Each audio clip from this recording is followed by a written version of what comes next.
सुख भी होगा। प्रेम की मंजिल के राही कष्ट पाते हैं जरूर। ये जो भक्ति का मार्ग है इस पर बहुत कष्ट मिलता है, लेकिन बीज फलता है सदा मिट्टी में मिल जाने के बाद। हम लोग बीज डालते हैं तो वो गल जाता है, सड़ जाता है, लेकिन एक दिन उसके अंदर से बहुत सुंदर पौधा निकलता है।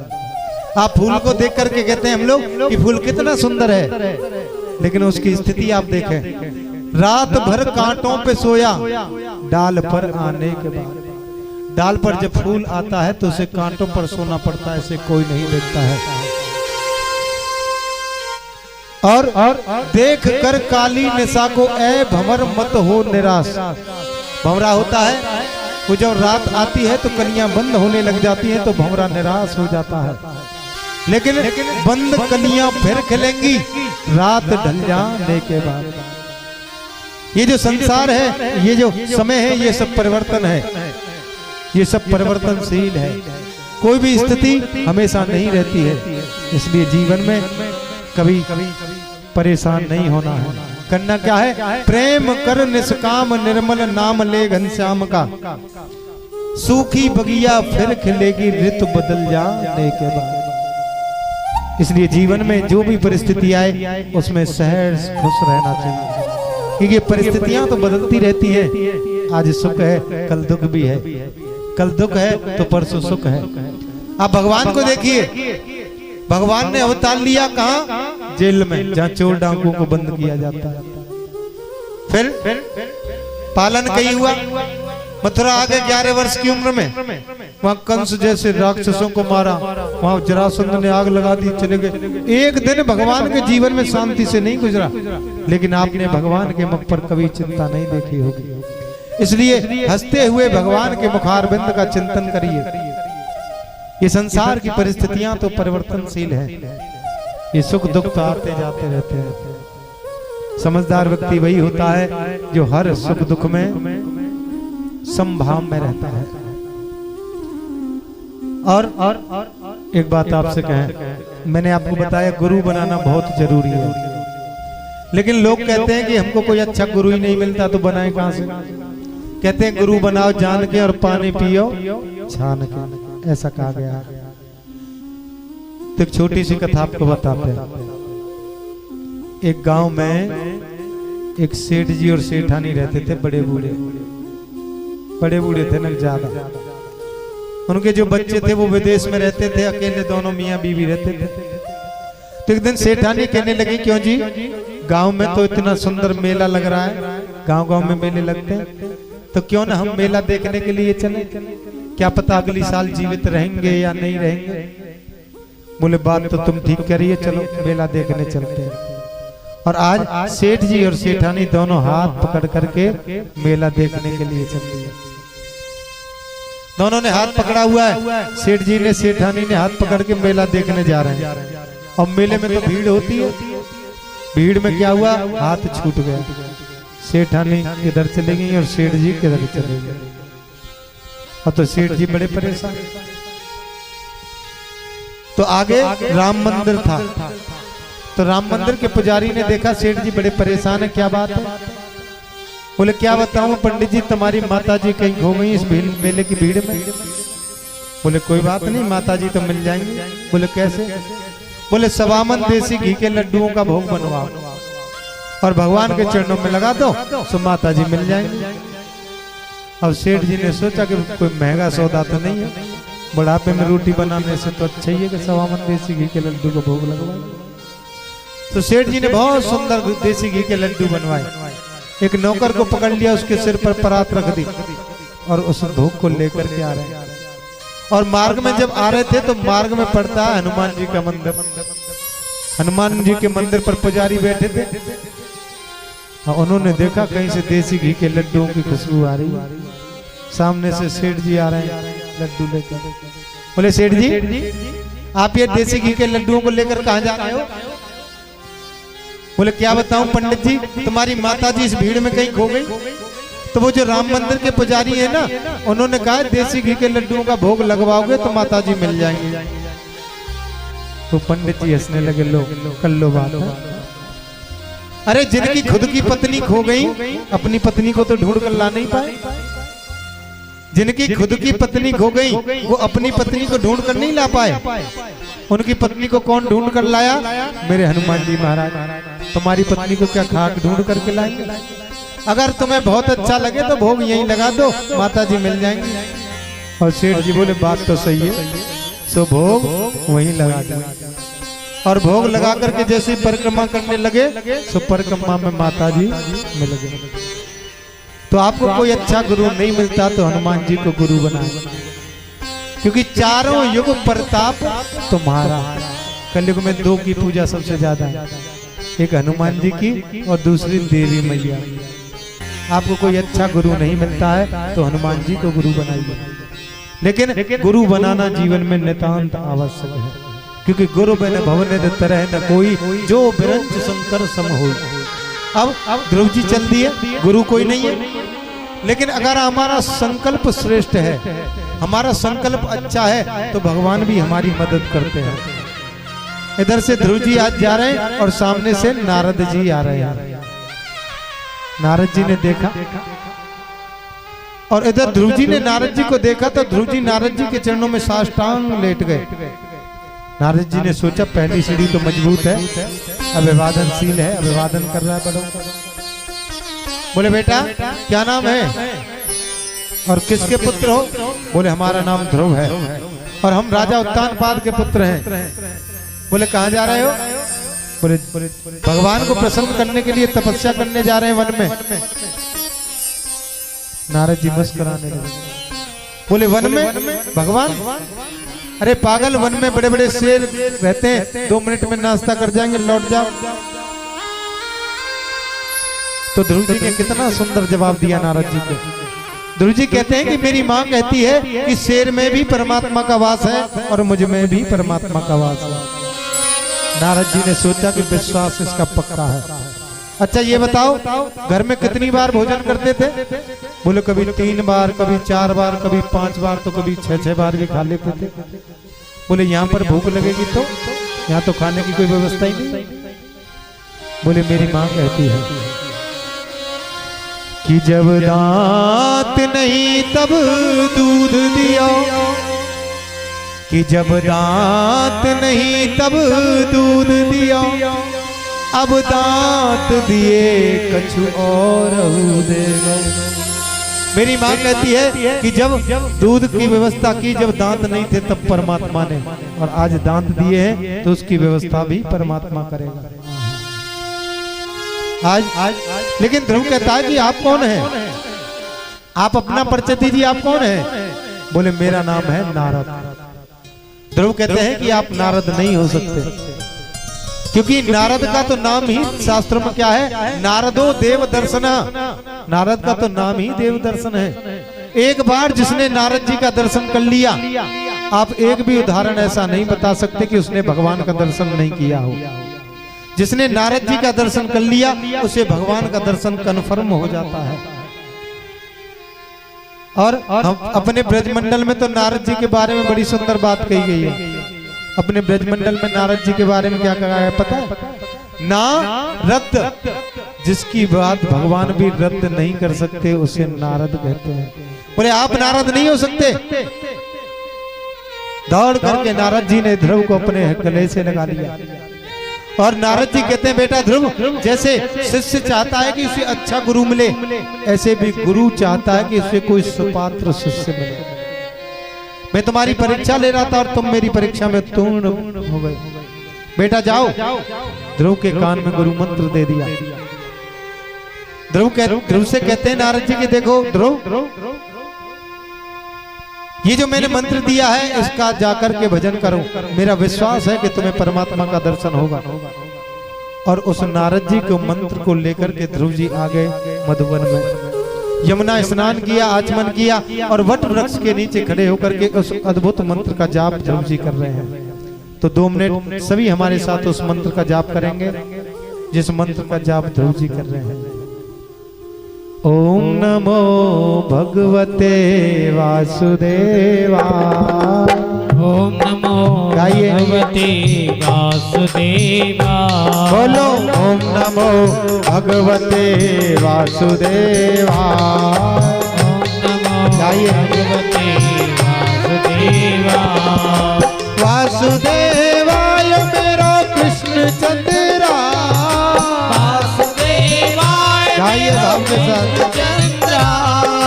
वासुदेवाय मेरो कृष्ण चंद्रा। वासुदेवाय मेरो कृष्ण चंद्रा। बोलो ओम नमो भगवते वासुदेवा। ओम नमो भगवते वासुदेवा। ओम नमो भगवते वासुदेवा। ओम नमो भगवते वासुदेवा।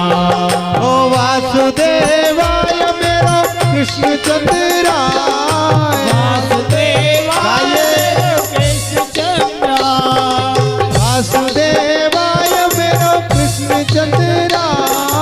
वासुदेवाय मेरो कृष्ण चंद्रा। बोलो ओम नमो भगवते वासुदेवाय। ओम नमो भगवते वासुदेवा। ध्रुव जी के भजन का पहला महीना चल रहा है। 3 दिन तक ध्रुव जी कुछ भी नहीं खाते हैं और तीसरे दिन शाम को फल तोड़कर खा लेते हैं। अखंड भजन चल रहा है। ओम नमो भगवते वासुदेवा। ओम नमो भगवते वासुदेवा। ओ वासुदेवाय मेरो कृष्ण चंद्रा। वासुदेवाय मेरो कृष्ण चंद्रा। ओ वासुदेवाय मेरो कृष्ण चंद्रा। वासुदेवाय मेरो कृष्ण चंद्रा। बोलो ओम नमो भगवते वासुदेवा। ओम नमो भगवते वासुदेवा। ओम नमो भगवते वासुदेवा। नमो भगवते वासुदेवा। ध्रुव जी के भजन का दूसरा महीना प्रारंभ हो गया। 6 दिन तक ध्रुव जी कुछ भी नहीं खाते और अब उन्होंने फल खाना भी छोड़ दिया। केवल पत्ते खा करके भजन कर रहे हैं। ओम नमो भगवते वासुदेवा। आइए। भगवते वासुदेवा। ओम नमो भगवते वासुदेवा। भगवते वासुदेवा। वासुदेवाय मेरो कृष्ण चंद्रा। वासुदेवाय कृष्ण चंद्रा। वासुदेवाय मेरो कृष्ण चंद्रा। वासुदेवाय मेरो कृष्ण चंद्रा। बोलो ओम नमो भगवते वासुदेवा। नमो भगवते वासुदेवा। ओम नमो भगवते वासुदेवा। भगवते वासुदेवा। ध्रुव जी के भजन का तीसरा महीना प्रारंभ हो गया और आदरणीय सुखदेव स्वामी ने कितनी सुंदर बात लिखी है। त्रिरांते प्राप्ते कपितर पदारसनम आत्मवृत्या मानुषेणम मासम नित्यम अर्चनम हरि। 9 दिन तक ध्रुव जी अब कुछ नहीं खाते। फल खाना भी बंद कर दिया, पत्ते खाना भी बंद कर दिया।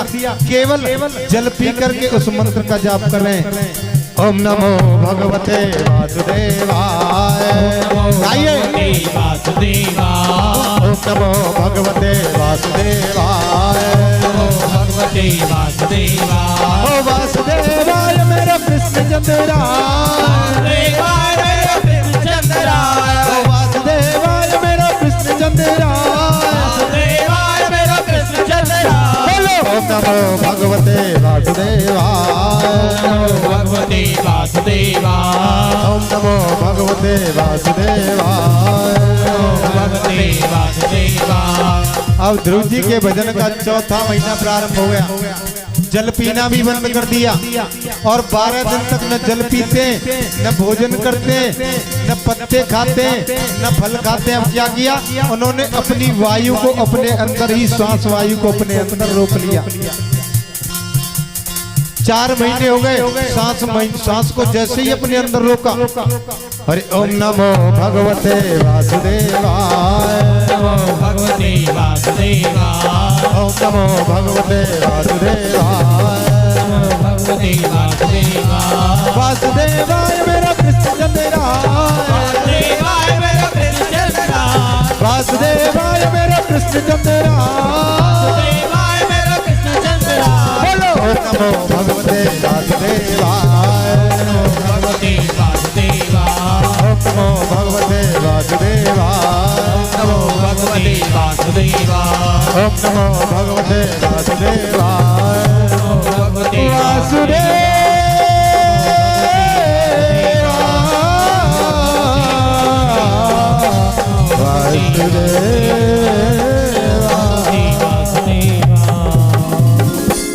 और ये वृंदावन बिहारी लाल की जय जय जय श्री राधे। जैसे जैसे आप लोगों की संख्या बढ़ रही है, जैसे जैसे आप लोगों की संख्या बढ़ती जा रही है, जयकारे का करंट उतना ही कम होता जा रहा है। देखिए सब चीज में कंजूसी चलेगी, सब चीज में कंजूसी करेगी, लेकिन जयकारे में और तालियों में कंजूसी बिल्कुल नहीं चलेगी।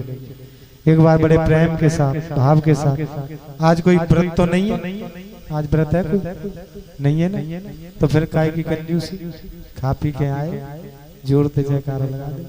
और वृंदावन बिहारी लाल की जय जय श्री द्वारकाधीश की जय। अब की बार लग रहा है कि पारसोली में कथा कर रहा है, नहीं 2 दिन आते तो लगी रोना कि पारसोली में कथा चल रही है भाई। आज ध्रुव जी ने जैसे ही अपनी श्वास को रोका अपने अंदर, तो देवताओं का श्वास भी अपने आप रुकने लगा। देवता लोग तो घबराने लगे और रोते रोते ब्रह्मा जी के पास पहुंचे। भगवान ये क्या हो रहा है, हम लोग सांस नहीं ले पा रहे। ब्रह्मा जी बोले देवताओं, जो हाल तुम्हारा है ना वही हमारा भी है, हम भी सांस नहीं ले पा रहे। और अब सब रोते रोते नारायण भगवान के पास पहुंचे। भगवान ने कहा देवताओं क्या हुआ, क्या बात है? बोले हम श्वास नहीं ले पा रहे। ये क्या हुआ? भगवान कहते हैं देखो इस समय मेरा एक नन्हा सा भक्त मेरी तपस्या में इतना तन्मय हो गया है कि उसने अपनी प्राण वायु को अपने अंदर ही रोक लिया है, और मैं अभी जाकर उसे दर्शन देता हूँ। जैसे ही उसका श्वास चलने लगेगा तुम लोगों का भी श्वास चलने लगेगा। और आज मेरे प्रभु ध्रुव जी के सामने आकर के खड़े हो गए। जो झांकी ध्रुव के हृदय में थी वही झांकी ध्रुव के हृदय से निकल करके बाहर आकर के खड़ी हो गई। और जैसे ही ध्रुव के हृदय से वो झांकी अंतर्ध्यान हुई, एकदम हड़बड़ा करके आंखें खोली तो देखा सामने चतुर्भुज रूप से नारायण भगवान खड़े हुए हैं। और ये नारायण भगवान की जय। आज नारायण भगवान को देख करके ध्रुव जी मुस्कुराने लगे, और ध्रुव को देखकर भगवान भी मुस्कुराने लगे। देखते देखते 5 मिनट हो गए, न ध्रुव जी कुछ बोलते हैं और न भगवान कुछ बोलते हैं। 10 मिनट हो गई, एक दूसरे को देखकर मुस्कुरा रहे हैं। लेकिन ये सब क्यों मुस्कुरा रहे हैं? भगवान ध्रुव को देखकर मुस्कुराते हैं और ध्रुव भगवान को देख करके मुस्कुराते हैं। और इन दोनों को देख करके ऊपर आकाश मंडल में देवताओं की भीड़ लगी हुई है, वो भी मुस्कुराने लगे। और जब ये सब मुस्कुराने लगे तो सुखदेव स्वामी जो राजा परीक्षित को कथा सुना रहे हैं वो भी हंसने लगे। और जब सुखदेव स्वामी हंसने लगे तो परीक्षित को भी हंसी आ गई। और जब परीक्षित और सुखदेव स्वामी हंसने लगे तो वहां जितने भी संत बैठे हुए हैं सबको हंसी आने लगी। लेकिन ये हंस क्यों रहे हैं? भगवान तो इसलिए हंस रहे हैं कि देखो इस नन्हे से भोले भंडारी भक्त को मैं कितनी देर से इसके सामने खड़ा हूं और ये कुछ बोलता ही नहीं है। भगवान तो इसलिए हंस रहे हैं। ध्रुव क्यों हंस रहे हैं? ध्रुव इसलिए हंस रहे हैं कि महाराज मैं बोलना तो चाहता हूं लेकिन मुझे बोलना तो कुछ आता ही नहीं। देवता क्यों हंसे? देवता इसलिए हंसते हैं कि हे ध्रुव तुम कितने बड़े भाग्यवान हो, तुम्हारी वजह से हमें भक्त और भगवान की जोड़ी का दर्शन एक साथ प्राप्त हो गए। सुखदेव स्वामी क्यों हंसे? सुखदेव स्वामी इसलिए हंसे कि परीक्षित तुम जैसा श्रोता नहीं मिलता तो ये भगवान की मंगलमय कथा में नहीं कह पाता, और जब ये कथा नहीं कह पाता तो इस जोड़ी का दर्शन मुझे भी नहीं होता। परीक्षित इसलिए हंसते हैं कि उन्हें सुखदेव स्वामी जैसा कथा वक्ता मिला जिसने प्रत्यक्ष झांकी के माध्यम से भक्त भगवान की जोड़ी का दर्शन परीक्षित को कराया। और वो संत इसलिए हंसते हैं कि परीक्षित तुम धन्य हो, तुम्हारी वजह से इस मंगलमय कथा का श्रवण करने का अधिकार हमको मिला और उस कथा के माध्यम से आपने भगवान की चतुर्भुज नारायण की झांकी का दर्शन हमको करा दिया।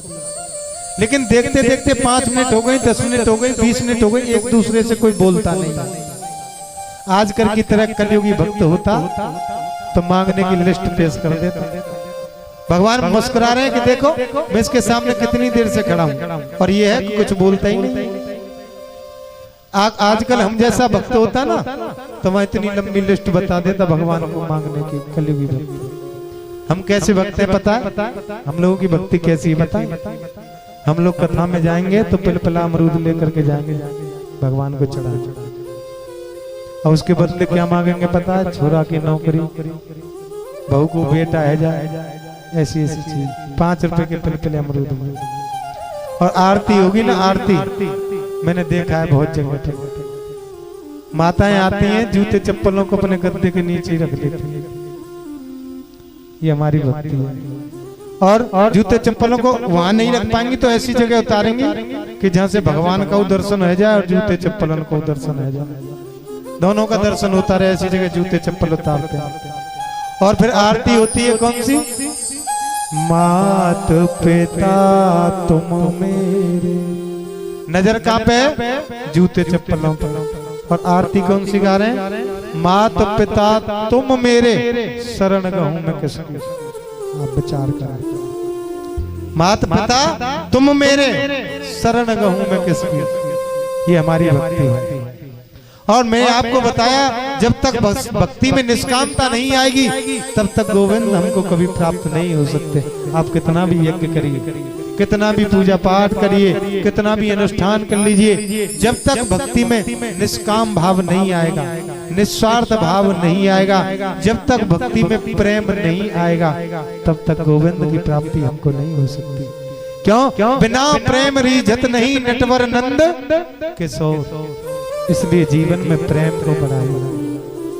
जीवन में जब प्रेम आएगा तो गोविंद की प्राप्ति हमको होगी।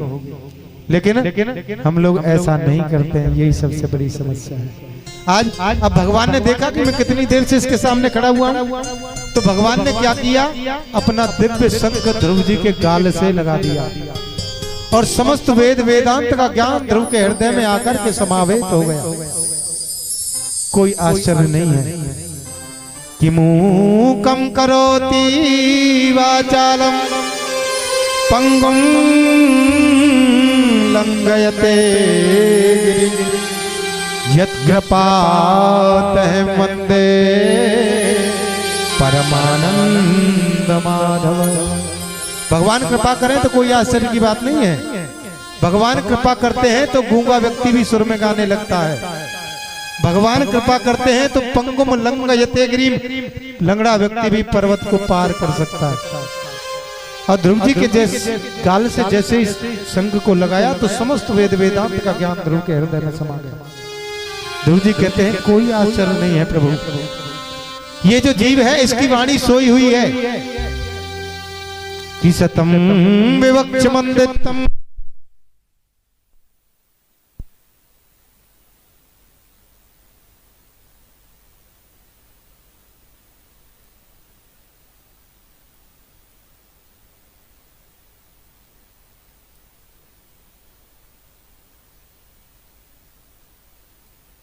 आप बताइए मीराबाई कभी स्कूल गई?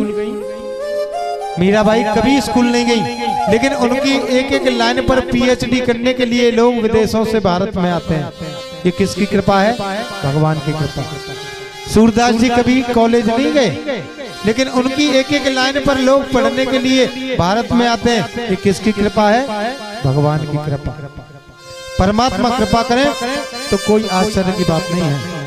ध्रुव जी कहते हैं कि ये जो जीव है इसकी वाणी बिल्कुल सोई हुई है और आप कृपा करें तो ये वाणी जग सकती है। और जीव आपकी कृपा के बिना आपको जान नहीं सकता। आपको जान कौन सकता है? जिसे आप जनाना चाहते हैं। आदरणीय तुलसीदास जी ने बड़ी सुंदर बात लिखी है कि जो जान ही ताहे देहु जनाई, जानत तो माई तुम ही है जाए। सिया राम जय जय राम मेरे राम सिया राम जय जय राम।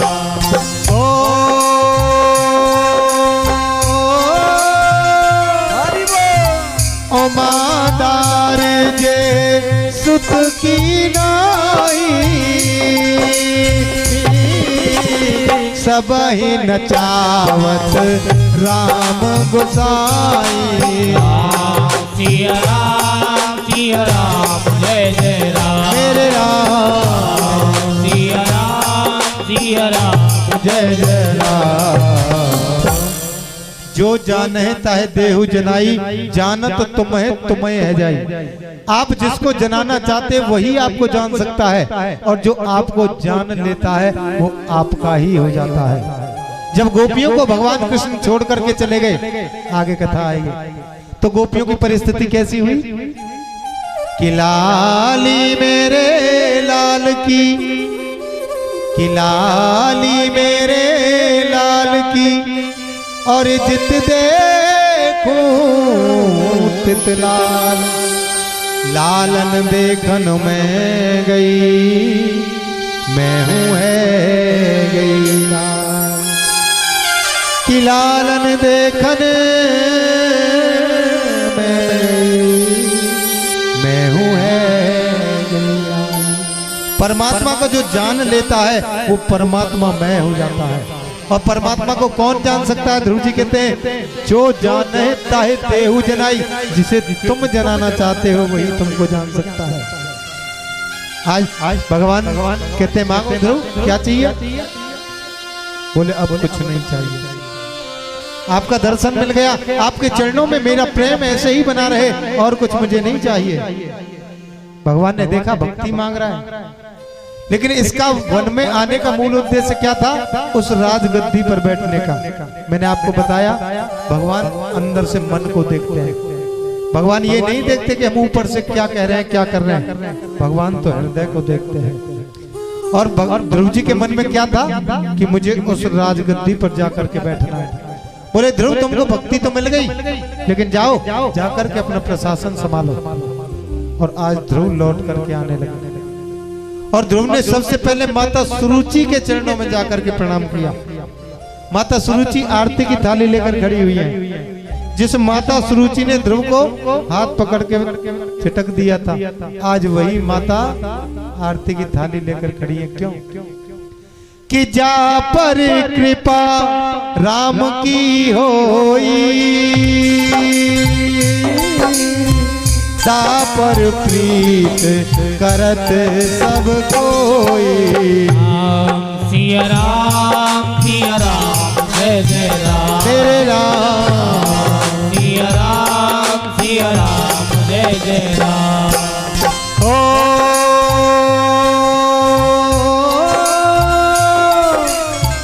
जा पर कृपा राम की होई, ता पर प्रीत करत सब कोई। सिया राम जय जय राम मेरे राम सिया राम जय जय राम। जा पर कृपा राम की हुई, ता पर प्रीत करत सब कोई। आज माता सुरुचि के चरणों में प्रणाम किया, अपने पिताश्री के चरणों में प्रणाम किया। और तो राजा उत्तानपाद ने सोचा कि देखो मेरा पुत्र भगवान को प्राप्त करके भगवान का दर्शन करके आया है और मैं इस संसार में पड़ा हुआ हूँ।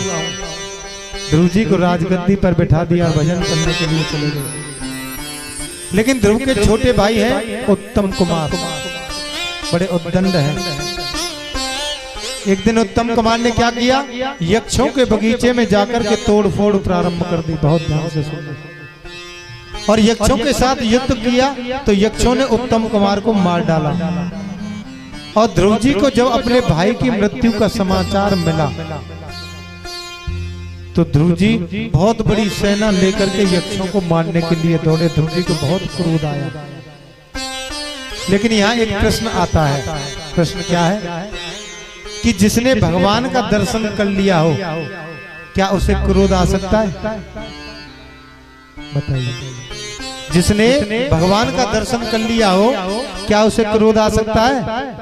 अरे हाँ ना कछु तो क्यों आ सकता है? नहीं आ सकता।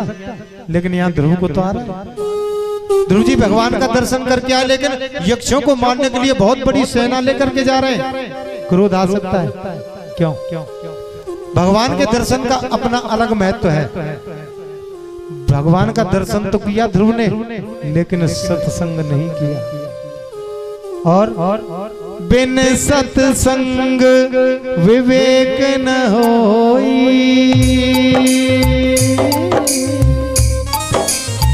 राम कृपा बिन सुलभ न सोई। सिया राम जय जय राम, मेरे राम सिया राम जय जय राम। ओ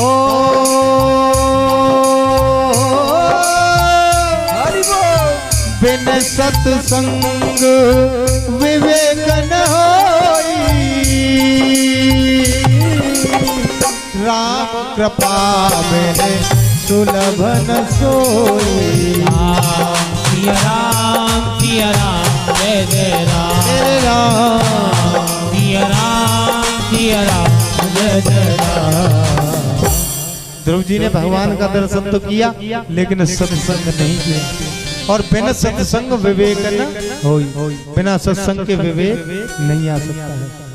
इसलिए जीवन में अच्छे लोगों का संग करिए, सत्संग करिए। आप सत्य का संग कहें, सत्संग कहें, एक ही बात है।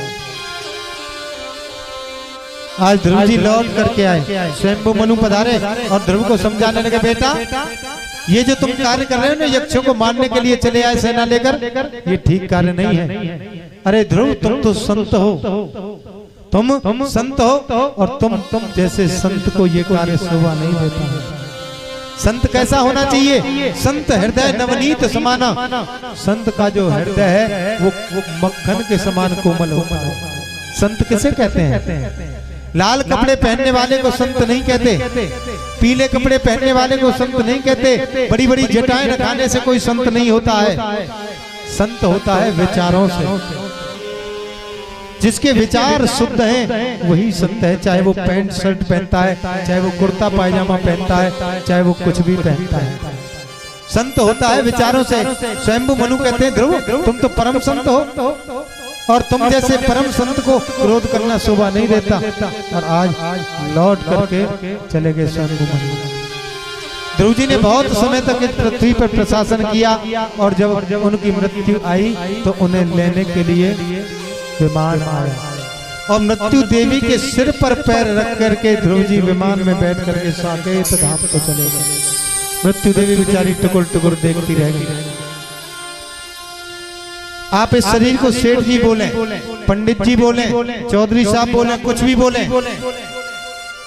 इस शरीर का नाम शास्त्रों में क्या है? मरण धर्म। क्योंकि यहाँ जो आया है उसे जाना जरूर पड़ेगा।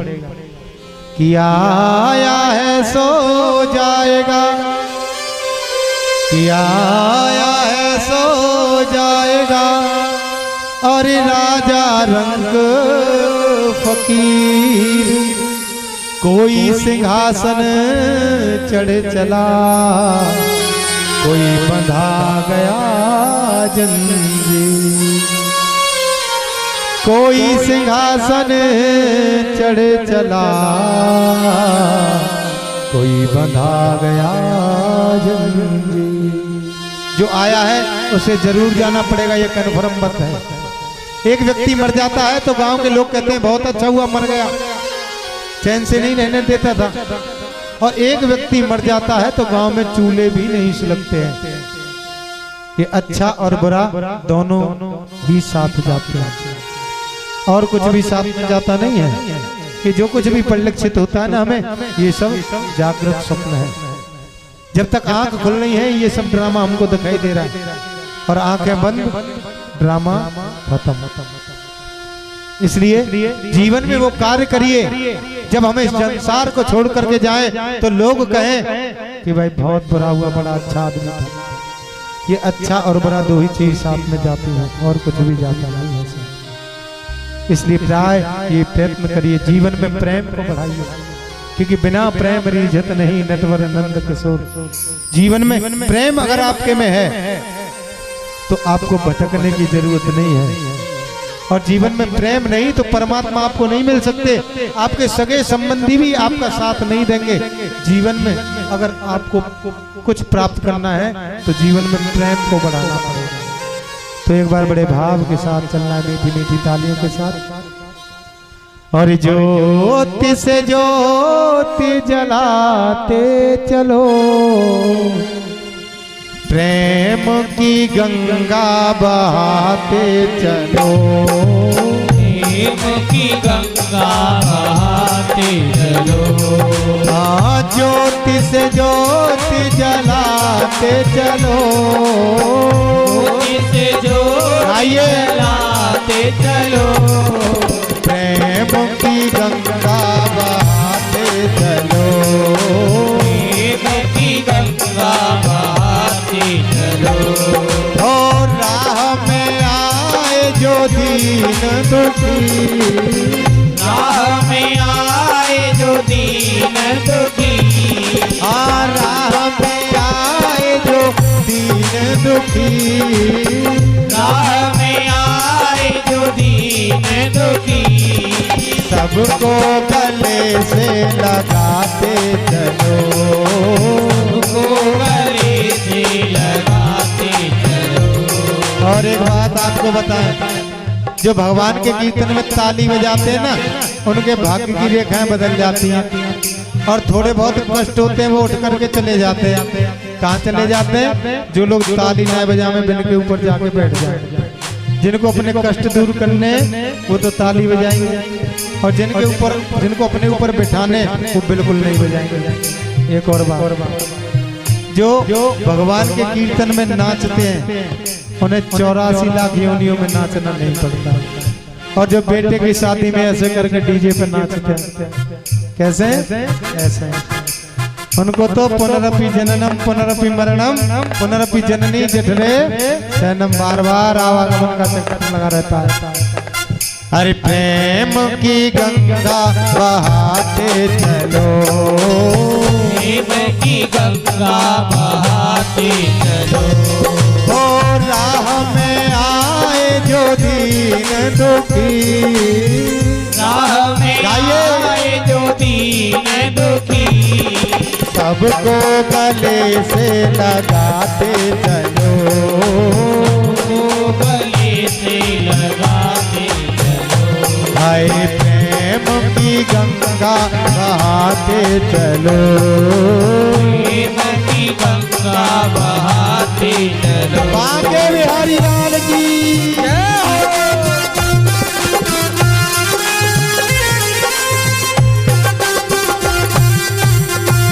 हरि बोल। जय हो।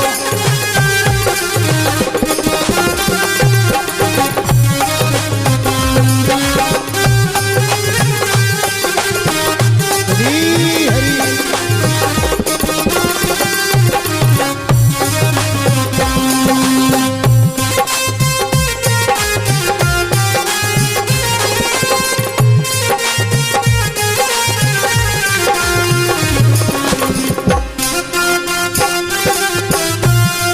हरि बोल।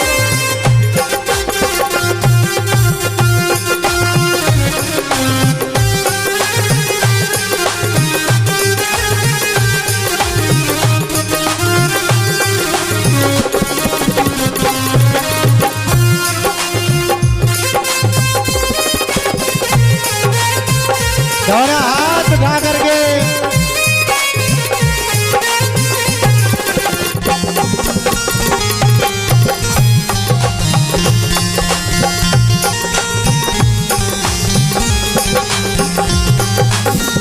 आशा छूटी ममता रूठी, छूट गया किनारा, ओ आशा छूटी, ममता छूटी, छूट गया है किनारा, ओ आशा छूटी ममता रूठी छूट गया हर किनारा।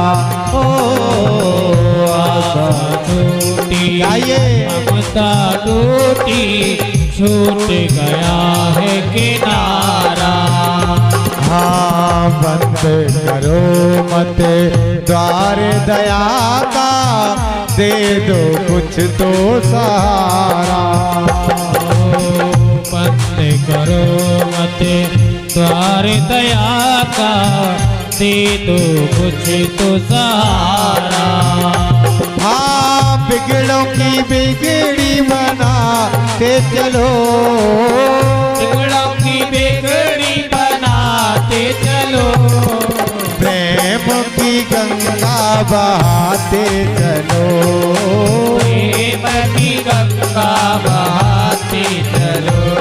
हो राह में आए जो दीन दुखी, राह में आए जो दीन दुखी, सबको गले से लगाते चलो, सबको गले से लगाते चलो। हाय प्रेम की गंगा बहाते चलो, प्रेम की गंगा बहाते चलो। श्री हरि।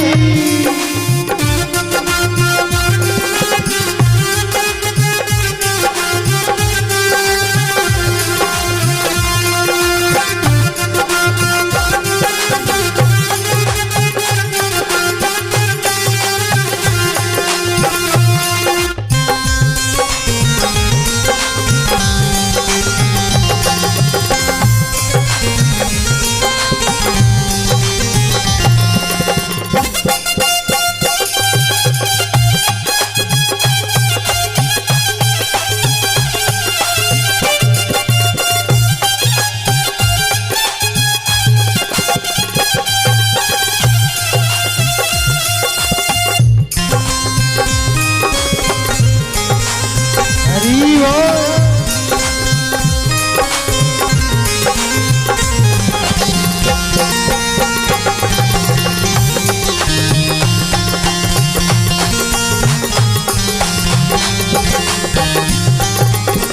छाया है चहों और अंधेरा, भटक गई है दिशाएं। ओ छाया है जहाँ और अंधेरा, भटक गई है दिशाएं।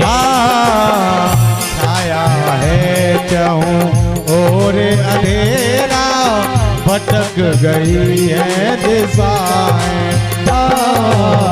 छाया है जहाँ और अंधेरा, भटक गई है दिशाएं। ओ मानव वन में था है दानव, किसको व्यथा सुनाए। मानव वन में काहे दानव, किसको व्यथा सुनाए।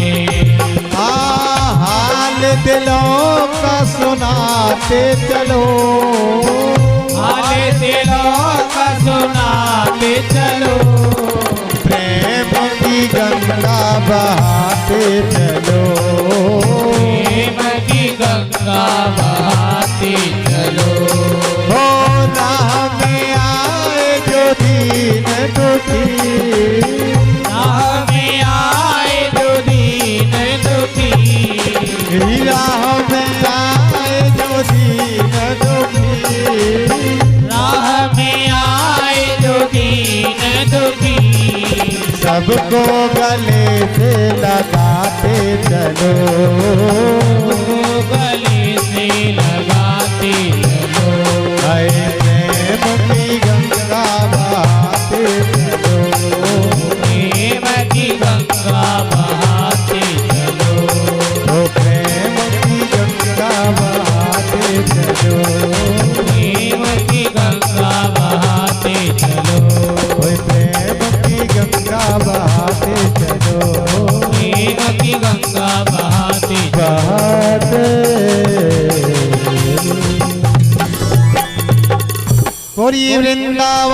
बिहारी लाल की जय जय जय श्री राधे द्वारकाधीश की जीवन में जाते हैं बाल सफेद होने लग जाते हैं। कैसे कैसे डिस्टेंबर चल रहे हैं मत पूछो। कैसे कैसे कलर चल रहे हैं गोरी भजन नहीं करेंगे बालों पे कलर करवा लेंगे लाल पीले काले ऐसे ऐसे कलर फिर दूसरी घंटी बजेगी भगवान सोच लेते हैं एक घंटी बजाई इसका तो इसने उपाय कर लिया। फिर दूसरी घंटी बजती दूसरी घंटी क्या आंखों से दिखना कम हो जाता उसके लिए भी व्यवस्था कर लेते हैं लोग चश्मा लगवा लेते हैं लेकिन भगवान का भजन नहीं करते। फिर तीसरी घंटी बजती है। तीसरी घंटी कौन सी मुंह में दांत एक भी नहीं रहता दांत तो घटने लग जाते हैं। कैसी कैसी बत्ती सी चल रही है मत पूछो। हमने देखे कोई कोई तो सुबह बत्ती सी ऐसे घिसेंगे देखो सुबह सुबह लग जाते हैं इसको देखो लेकिन भगवान का भजन नहीं करते। फिर चौथी घंटी बजती है। चौथी घंटी कौन सी कमर 3 जगह से टेढ़ी हो जाती है चला नहीं जाता लेकिन उसका भी व्यवस्था आदमी कर लेता है। डंडा ले लेगा हॉकी ले लेगा वॉकल ले लेगा सोकल ले लेगा न जाने क्या क्या कर लेगा लेकिन भगवान का भजन नहीं करेगा।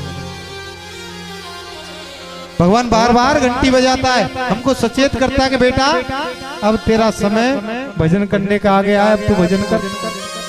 लेकिन भजन नहीं करेगा भगवान से बैर कर लेगा और एक दिन खांसते खांसते खांसते खांसते राम नाम सत्य हो जाए और बार बार इस संसार में आकर के फिर इसको बोलना पड़ेगा।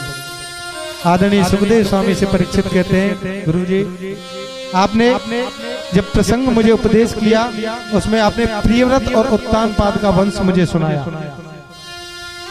आपने राजा उत्तानपाद का वंश मुझे सुनाया लेकिन प्रियव्रत का वंश आपने मुझे नहीं सुनाया। तो सुखदेव स्वामी कहते हैं परीक्षित प्रिय माने अच्छा और व्रत माने संकल्प। जो जीवन में अच्छे कर्म करने का संकल्प लेता है उसे प्रियव्रत कहते हैं। जैसे हमारे इस हिंदू धर्म में 24 अवतार हैं बहुत ध्यान से समझना। हमारे हिंदू धर्म में कितने अवतार हैं 24। ऐसे ही जैनियों में 24 तीर्थकर होते हैं। जैसे हमारे यहाँ अवतार कहते हैं उन्हें तीर्थकर बोला जाता है। और इन्हीं राजा प्रियव्रत के वंश में बहुत पूरे संसार के राजा हैं प्रियव्रत। एक बार राजा प्रियव्रत की सूर्य से ठन गई और राजा प्रियव्रत ने संकल्प कर लिया कि मैं पूरे संसार में कहीं भी अंधेरा नहीं रहने दूंगा। सूर्य से उनकी ठन गई। ऐसे प्रतापी राजा है प्रियव्रत। और इन्हीं प्रियव्रत के वंश में आदरणीय ऋषभदेव जी महाराज का पदार्पण हुआ। तो हमारी भागवत के अनुसार समझना बहुत ध्यान से हमारे भागवत के अनुसार ऋषभदेव जी भगवान के 8वें अवतार हैं। कौन से 8वें। और जैनियों के पहले तीर्थकर हैं माने पहले अवतार हैं। हिंदू धर्म में 8वें अवतार हैं भगवान के ऋषभदेव जी महाराज और जैनियों के पहले तीर्थकर हैं। पूरी पृथ्वी के सम्राट हैं आदरणीय ऋषभदेव जी महाराज। 100 पुत्र हैं और सबसे बड़े पुत्र का नाम है भरत। हमारे देश में कितने भरत हुए आप लोग बता सकते हैं।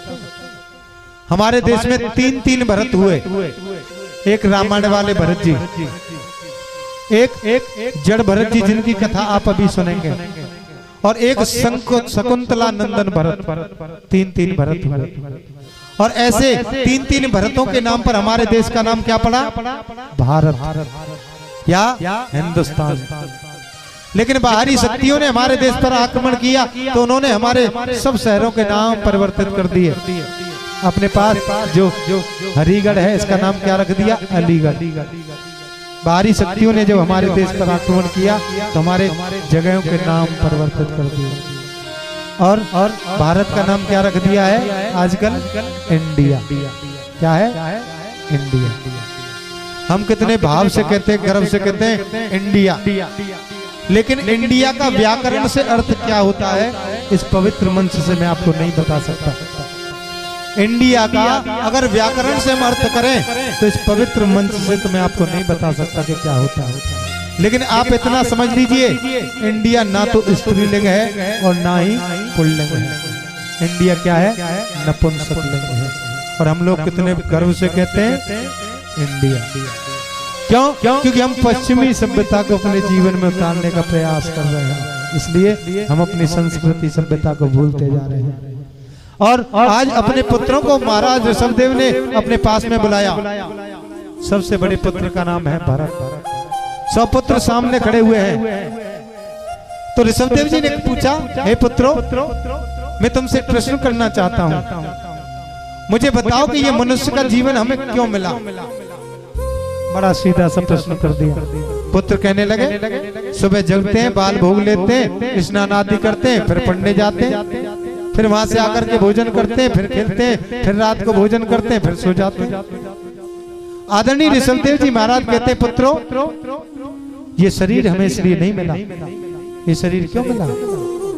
कि नायम देहभाजान लोके कष्टान कामान रहते विजुम्बये तपो दिव्यं पुत्र कायेना शुद्धये स्मसाद ब्रह्म संकितवाचनम्। हे पुत्रों, ये जो शरीर है हमें केवल खेलने कूदने सोने खाने पीने के लिए नहीं मिला। इससे क्या करना है? तपो दिव्यम पुत्र का ये न सत्यम। इस शरीर से भगवान की तपस्या करो, भगवान का भजन करो, भगवान का स्मरण करो। तो इससे खेलने कूदने के लिए गवाने के लिए ये शरीर नहीं मिला है। बहुत जन्मों के जब हमारे पुण्य उदय होते हैं तब जाकर के हमें मनुष्य का शरीर मिलता है, और इस शरीर को हम व्यर्थ में गवा देते हैं। ये हमारी सबसे बड़ी भूल है। बेटा, इस शरीर से भगवान का भजन करो। ये शरीर केवल मौज मस्ती के लिए नहीं मिला, ये शरीर मिला है, ये हमें, ये जो मनुष्य का शरीर है ना, इसे शास्त्रों में मुक्ति का द्वार भी कहा गया है। क्योंकि 184 लाख योनियों में यही शरीर ऐसा है जो हमें मुक्ति प्राप्त करवा सकता है। लेकिन हम इस पूरे जीवन को व्यर्थ में निकाल देते हैं। पूरे जीवन को आप देखिए, पूरा जीवन हमारा ऐसे ही निकल जाता है और अंत में हमको पश्चाताप करने का भी मौका नहीं मिलता है। और इतना कहकर के आदरणीय ऋषभदेव जी घर छोड़ करके चले गए वन में तपस्या करने के लिए। एक पहाड़ के ऊपर जाकर तपस्या करने लगे ऋषभदेव जी महाराज। आदरणीय ऋषभदेव जी महाराज तपस्या करने के लिए पहाड़ के ऊपर चले गए। लेकिन गाय चराते चराते कुछ लोग आ गए और उन लोगों ने जाकर के गांव में सूचना दी कि कोई बहुत बड़ा संत आया है और पर्वत के ऊपर बैठा है, तपस्या कर रहा है। और लोगों को पता चला कि कोई इतना बड़ा संत आया है। ओहो, तो लोगों की भीड़ वहां पर लगना प्रारंभ हो गई। इधर से निकलने परिक्रमा है, इधर से लोगों की भीड़ लगना प्रारंभ हो गई।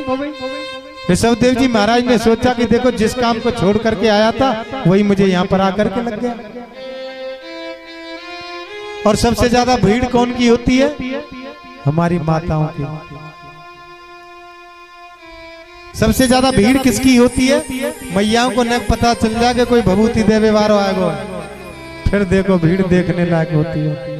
माताओं की भीड़ लगना प्रारंभ हो गई। ऋषभदेव जी महाराज ने सोचा कि जिस काम को छोड़ करके मैं आया था, ये तो संसार का चक्कर फिर लग गया मुझसे। तो ऋषभदेव जी महाराज ने क्या किया पता है?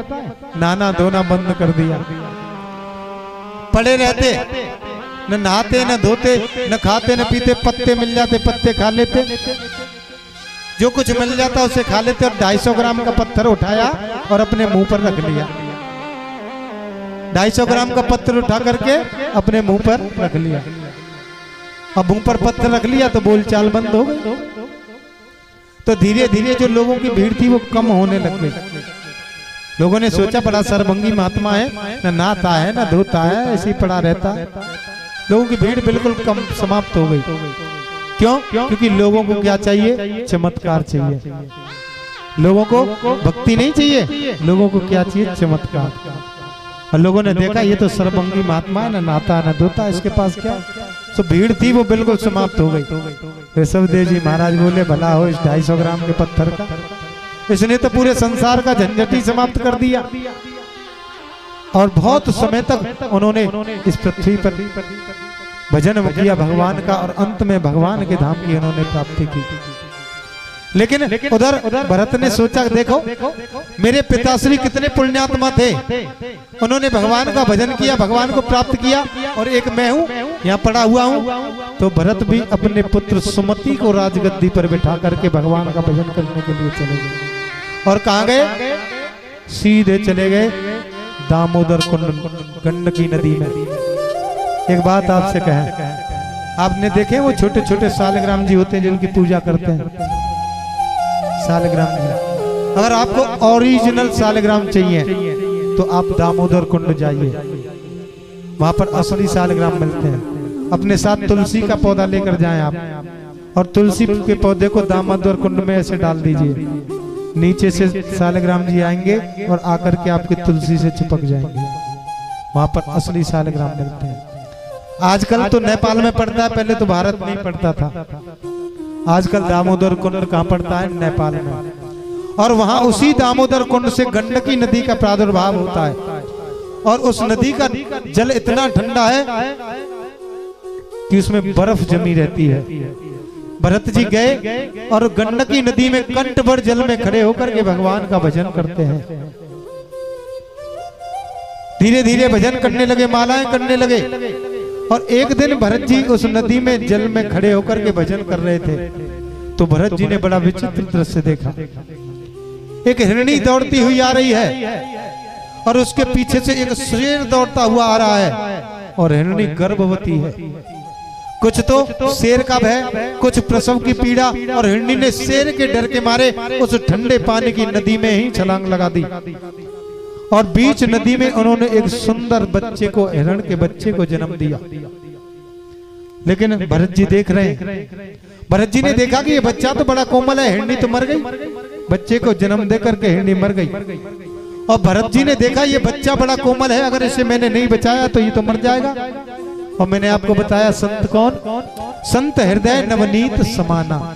संत वही है जो दूसरों के दुख को देख करके द्रवित हो जाता है, दूसरों के दुख को देख करके जो कष्ट का अनुभव करे वही संत है। ध्रुव जी ने देखा भरत जी ने ये बच्चा बहुत छोटा है, ये तो मर जाएगा। उस बच्चे को उठा करके अपनी कुटिया में लाए, उसको सेवा करने लगे, उससे प्रेम करने लगे। और धीरे धीरे जो भरत जी हैं उनका मन ध्रुव के बच्चे में आसक्त हो गया। जो 10-20 मालाएं करते थे वो भी कम हो गई, धीरे धीरे धीरे धीरे कम हो गई। आए थे हरि भजन को ओटन लगे कपास। और उस मृग के बच्चे से इतना प्रेम हो गया कि उन्हें लगने लगा कि ये मृग का बच्चा तो मेरा ही पुत्र है, पुत्र कहकर उसे पुकारने लगे। अगर आंखों से थोड़ा भी ओझल वो मृग का बच्चा हो जाता तो भरत जी कहते कहाँ है मेरा बेटा, कहाँ है मेरा पुत्र। और अंत समय जब आया भरत जी का, तो उस मृग के बच्चे की याद करते करते ही अपने प्राणों को उन्होंने त्याग दिया। और उसका परिणाम क्या हुआ कि अगले जन्म में उन्हें मृग ही बनना पड़ा। इसीलिए हम कहते हैं कि मन को गोविंद के चरणों में आज ही लगा दीजिए। क्यों? कि प्राण प्रयाण समय कफवात पेतई कंठावरोधौ विधौ स्मरणं कुतस्ते। क्योंकि प्राण निकलने का जब समय आता है तो ये कंठ अवरुद्ध हो जाता है, मुख से भगवान का नाम निकलता नहीं। इसलिए आज ही भगवान के चरणों में ये मन हमारा लग जाए। मृग के बच्चे की याद करते करते अपने प्राणों को त्याग दिया तो उन्हें मृग ही बनना पड़ा। लेकिन उन्होंने तपस्या की है, और उस तपस्या का प्रभाव क्या है कि उन्हें अपने पूर्व जन्म की सब बातें याद हैं।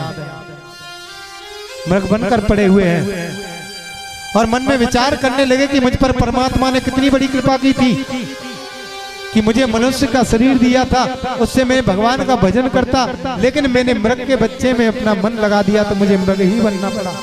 और आज पड़े हुए हैं मृग बन करके। एक बार जंगल में आग लग गई, सभी मृग उस जंगल को छोड़ करके भाग गए।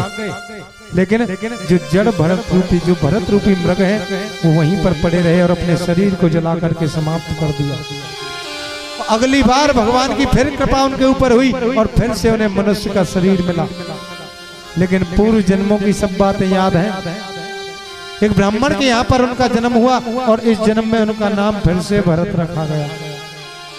उस ब्राह्मण ने देखा कि ये मेरा पुत्र तो बहुत बड़ा विद्वान बनेगा आगे जाकर, इसके भाग्य की रेखाएं तो बड़ी प्रबल हैं, इसका जो ललाट है वो देखकर बताते हैं कि ये बहुत बड़ा विद्वान होगा।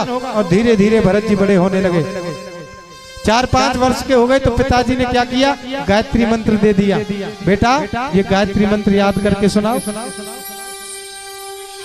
भरत जी ने सोचा कि आज अगर गायत्री मंत्र सुना दिया तो कल को कहेंगे कि सत्यनारायण की कथा सुनाओ, फिर परसों कहेंगे कि ब्याह पड़ोसी को, तो जिस काम को मैं छोड़ना चाहता हूँ उसी चक्कर में फिर लग जाऊंगा। यद्यपि उन्हें सब याद है, पूर्व जन्म की सब स्मृति है, लेकिन सालों निकल गई वो गायत्री मंत्र याद करके सुनाया ही नहीं।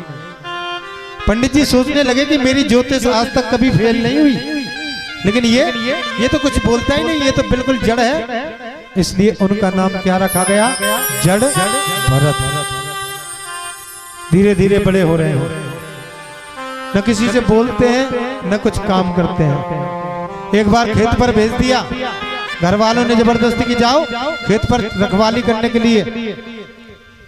जड़ भरत जी ने क्या किया, बैठ गए, पूरे खेत को चिड़िया चुगने लगी। लोगों ने देखा क्या कर रहे हो, बोले राम जी की चिड़िया राम जी का खेत खाओ चिड़ैया भर भर पे। भाइयों ने देखा, जो जड़ भरत जी के भाई थे वो खुद बढ़िया बढ़िया खाते थे और जड़ भरत जी को बासी कूसी रूखा सूखा जो बचता वो उनको खिलाते थे।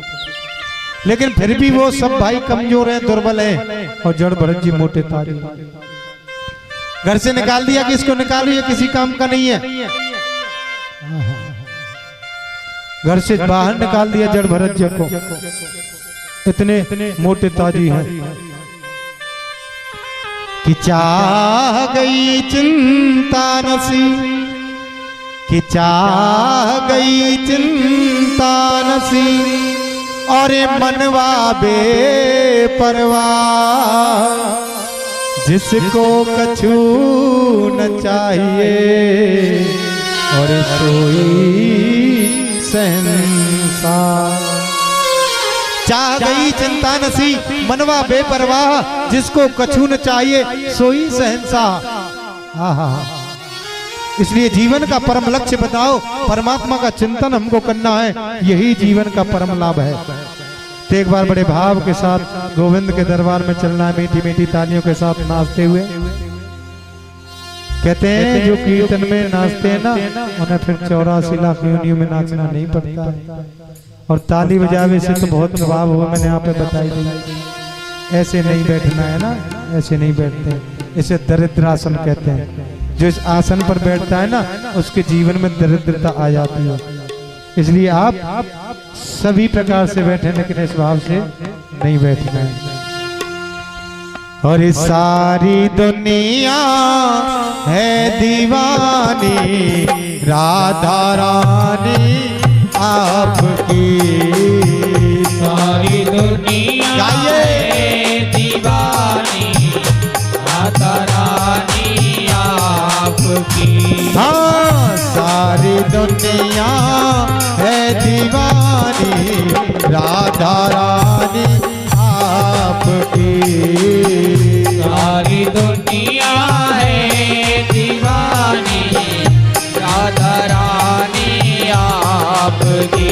हाँ, कौन है जिस पर नहीं है, कौन है गाइए पर नहीं है मेहरबानी आपकी। ऐसे आनंद नहीं आ रहा है। देखो हमारी मैया परिक्रमा दे दे के आई है और तू नाच रही है, देखो पीछे को नजर करके, और तुम कम से कम ताली तो बजा ही सको, दोनों हाथ उठा दीजिए। हाँ, सारी दुनिया है दीवानी राधा रानी आपकी, सारी दुनिया गाइए भाव के साथ दीवानी राधा रानी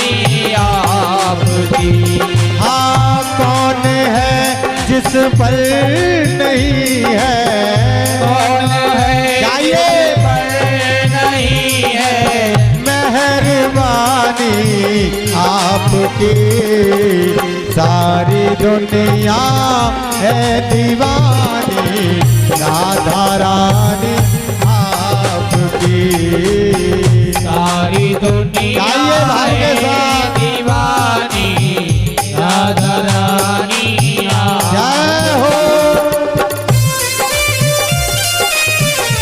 बोलिए राधा रानी सरकार की जय।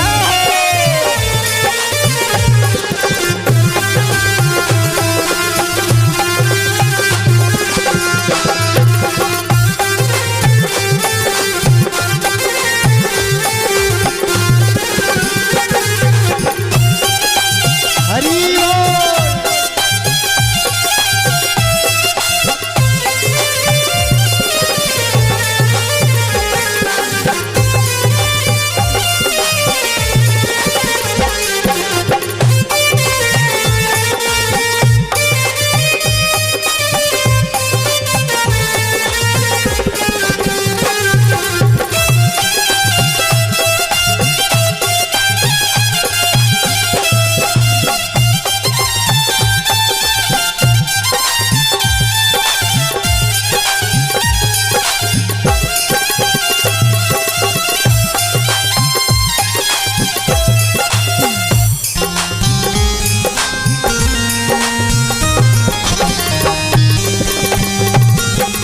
बांके बिहारी लाल की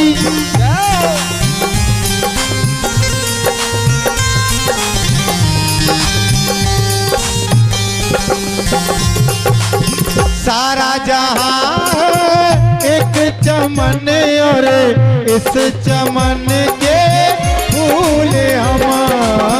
सारा जहां एक चमन और इस चमन के फूल हम। हाँ सारा जहां है एक चमन और इस चमन के फूल हम। इन सभी फूलों में श्यामा, दोनों हाथ उठाकर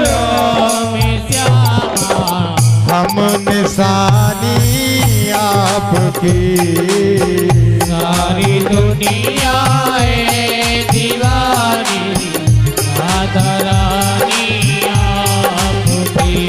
हाँ कौन है जिस पर नहीं है, कौन है जिस पर नहीं है, मेहरबानी आपकी सारी दुनिया है दीवानी, राधा रानी आपकी दुनिया है दीवानी, राधा रानी हरि बोल।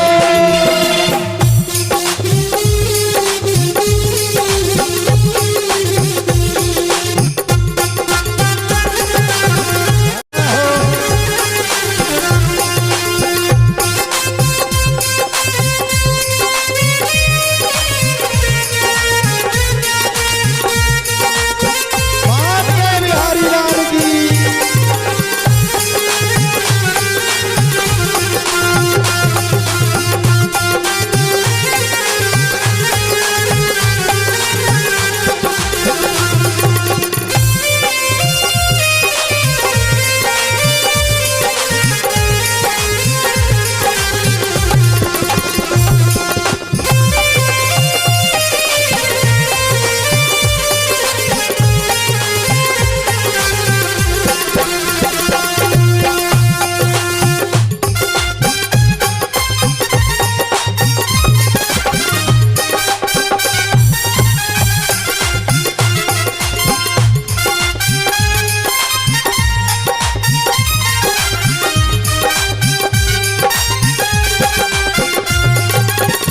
तन भी तेरा मन भी तेरा, मेरा क्या है लाडली।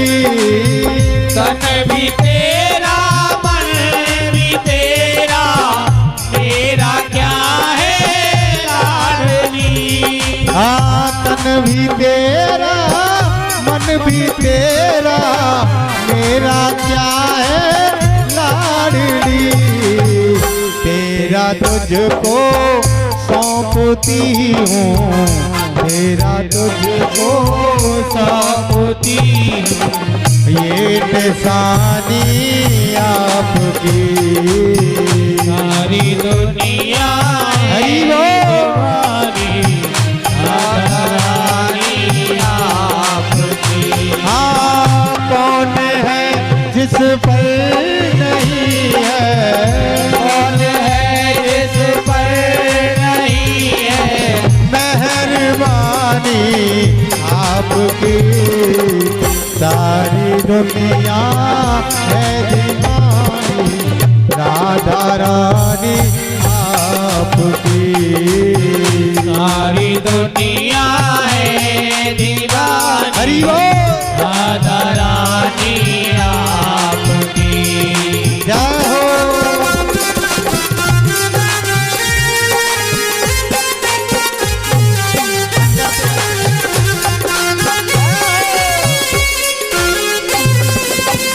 हरि बोल। जय जय।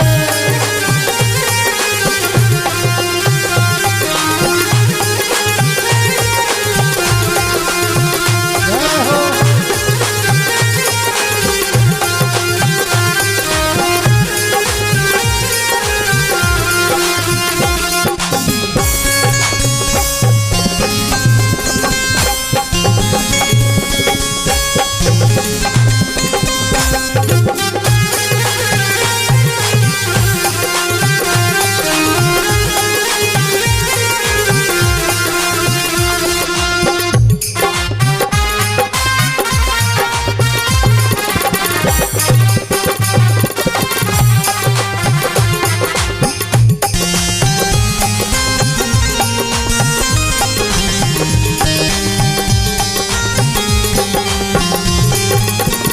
कैसे गंगा और जमुना की धारा बहती भूमि पर, जैसे गंगा और यमुना की धारा बहती भूमि पर, हाँ जैसे गंगा और यमुना की धारा बहती भूमि पर, वैसे ही बहती है ममता, वैसे ही बहती है गंगा, राधा रानी आपकी, सारी दुनिया है दीवानी, राधा रानी आपकी। हाँ सारी दुनिया है दीवानी, राधा रानी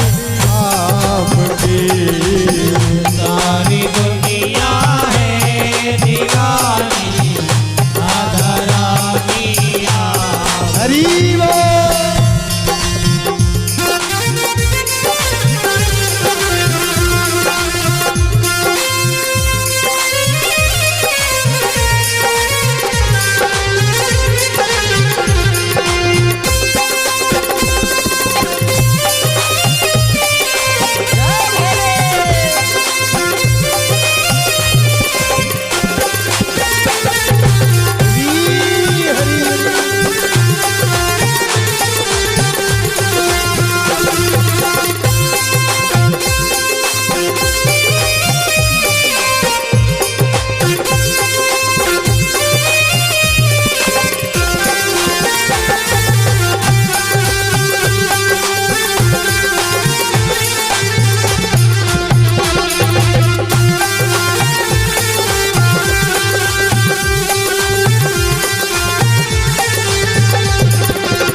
उम्र भर गाती रहूं मैं महिमा श्यामा आपकी, अपने चरणों में ही रखना, अपने चरणों में ही रखना, मेहरबानी आपकी।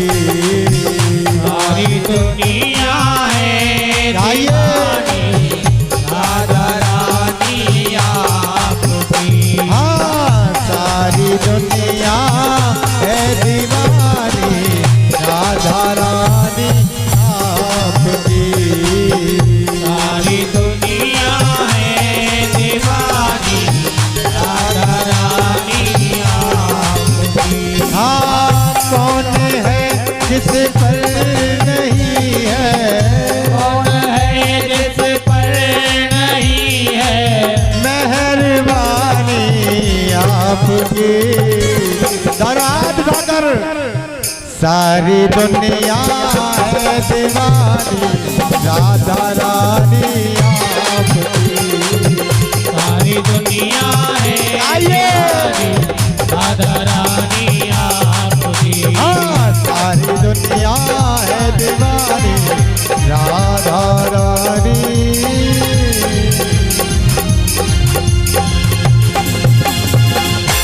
बोलिए वृंदावन बिहारी लाल की जय हो, बोलिए राधा रानी सरकार की जय जय जय श्री राधे द्वारिकाधीश की।